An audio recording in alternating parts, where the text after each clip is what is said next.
అప్పటిదాకా ఆటని కూలు కోసం మాత్రమే ఆడిన పెద్దిగోడు కాలం చెల్లిన కుస్తీకి పానం పొయ్యాలని చూస్తున్న హిందూ కేసరి వస్తాద్ కౌర్ నాయుడు బరి మీదకి.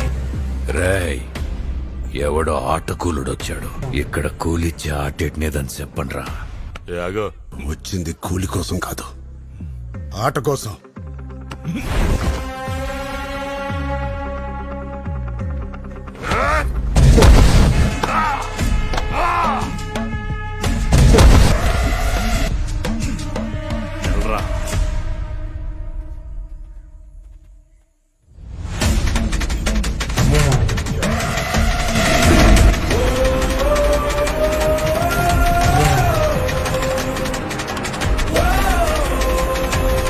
నువ్వే చెప్పినావు కదైతే ఆటే